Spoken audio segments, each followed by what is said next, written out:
Today's lesson is on 10.1, Properties of Tangents.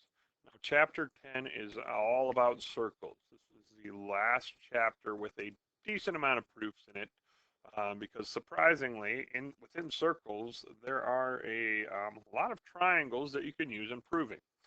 So, Unit 10, Circles, dealing with arcs, angles, and line properties. Properties of tangents is today's first one, and really it's an introduction to the terms inside a circle, besides just radius and diameter. 10.2 and 3 will be combined because the first one is fairly straightforward in finding arc measurements, and 10.3 is a little bit more about chord properties. 10.4 is more into arc measurements, but this time inscribed angles as well as inscribed polygons. 10.5 is applying relationships in circles. 10.6 finding segment length in circles, and then 10.7 writing and graphing equations of circles. 10.1 properties of circles, right? So properties of tangents. So circle basics are, right, we've got radius here from center to any point on the outside is a radius. That is the same throughout the whole circle. All radii are congruent. That is going to be almost a guaranteed step in any circle proofs that we have.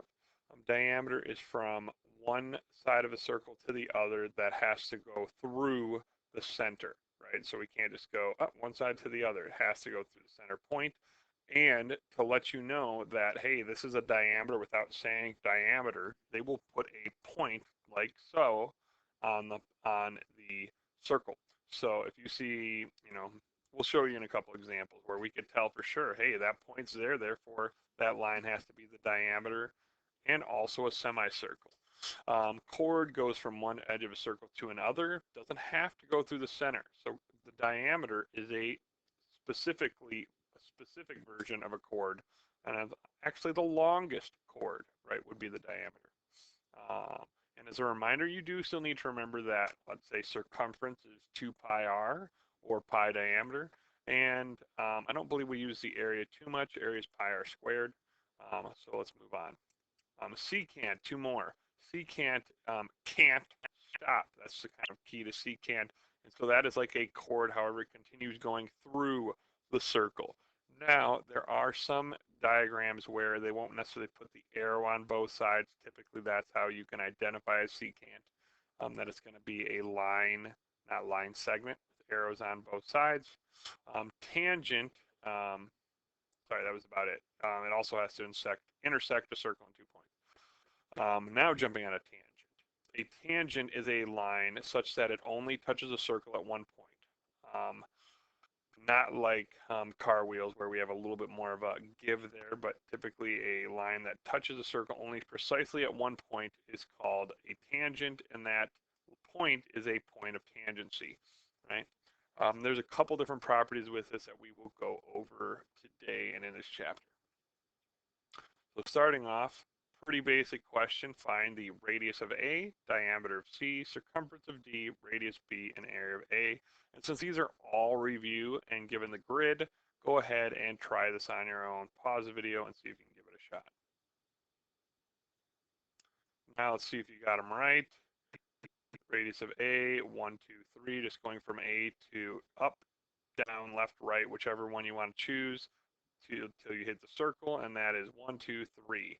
Looks like 3. Diameter of C is diameter, right? So C is 3 is not right. That is actually going to be 6, because that 3 would be the radius. So 6.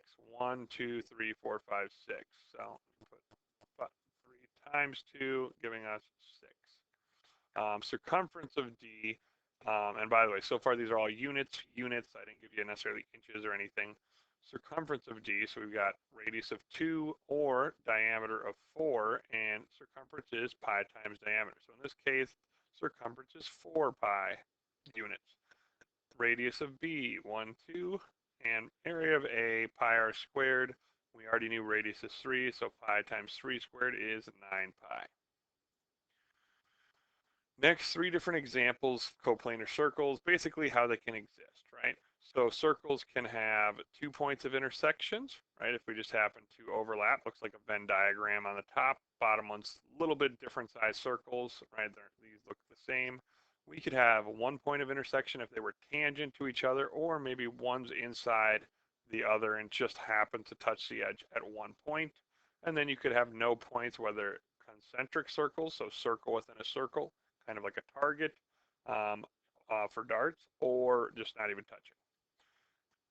And again, this is coplanar. If there's 3 dimensions, it gets a bit more complex and technically than what we're at. Common tangent would be if we're having 2 circles, a tangent line that is tangent to both circles, right? So line, ray, or segment, tangent to both of them. And so we're going to list the number of common tangents these circles have. So go ahead, take a guess, pause the video, and see if you get it right. And the answers are, here's the examples, right? These are not next to each other, so we can do one outside, top, bottom. In between, we kind of have this X. Mine aren't perfectly tangent, but just barely touching both sides of both circles at 1 point. I get 4. Here, if the circles are touching, we eliminate one of the 2. And so now one can go right between the 2 to be tangent, top and bottom. And what if they are overlapping? Then you only have the top and bottom one. So a couple different options there. Next, see if you remember your vocab. Tell whether the line, ray, or segment is best described as a radius, chord, diameter, secant, or tangent. And first I'll tell you, typically these have symbols on top. My bad, I didn't put them there. But in this case, AC is a segment. Not quite a segment there. There we go. AB is a segment. DE is could be a segment or a line. We'll make it a line here quick. And AE is also a line. CB segment, and AG is, we'll have that be a line for now. However, if it was the other way, it would actually change its meaning there. So, and segment for CB. So look at these for a good 5 seconds and see if you can, again, kind of on your own, see if you can identify what's what. Now, some of these may have more than one answer, right? Radius, diameter and chord can overlap. Without the symbols, something could have been a secant or a chord. So starting off, AC, for C is the center, right? This point here, without them even putting a C there, I could have told you that that was a center based on the line, right? AB would have been well, we'll get there. But AC is the radius. AB, well, I almost gave it away, is the diameter, right? Side to side. You could also call it a chord. Kind of talked about that earlier, but I would say try to do the best description. Diameter is more specific than chord. DE looks like we touched just at 1 point. I would call that a tangent. AE, arrows on both sides. Clearly we're going through, and this is going to be a secant, right? Can't stop.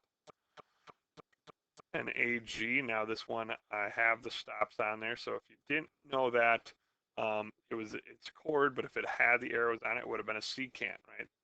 So same letters, could have been different things. And CB is the radius the other way. So hopefully you did all right on that. If not, use that as some practice, or there's probably some Khan Academy options for you as well. So we've got some theorems here.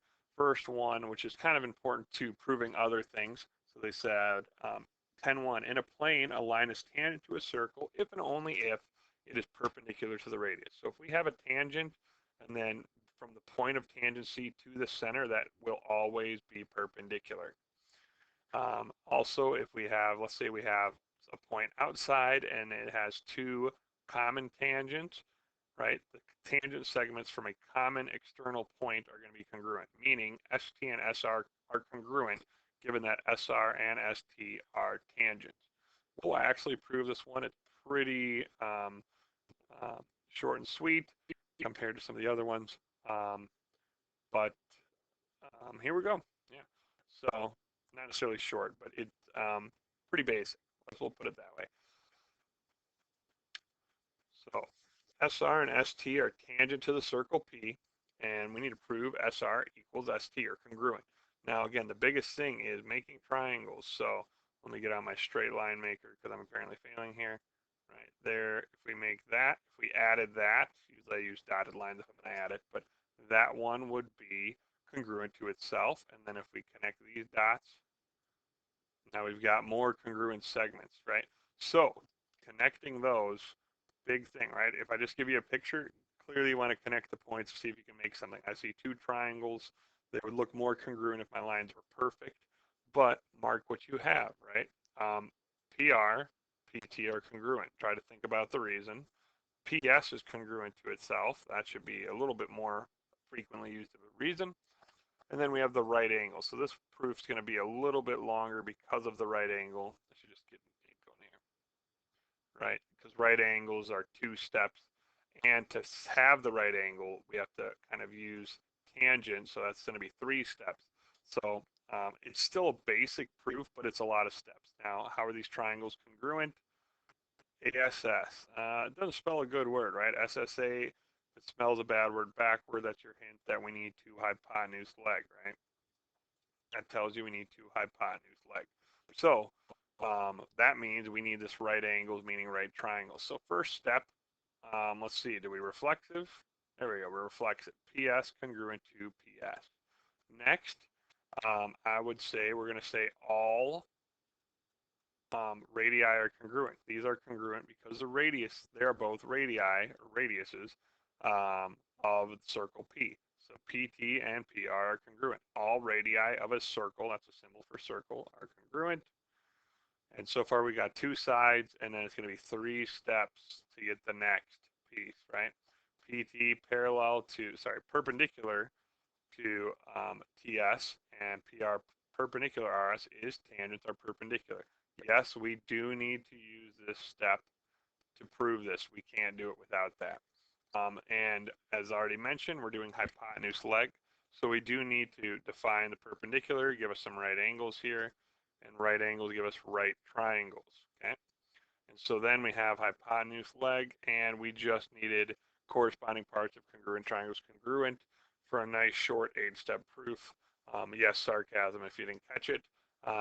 Thought it would be a little shorter than that, but hypotenuse leg automatically like 5 steps without even adding anything, right? So it is a little bit longer, and we will have some shorter ones in this chapter. So again, apologize for the first one being kind of a longer one, but take note that this one will be used often. Most of the time, if we can connect points to make radii, all radii will be congruent. And then that is it for this lesson.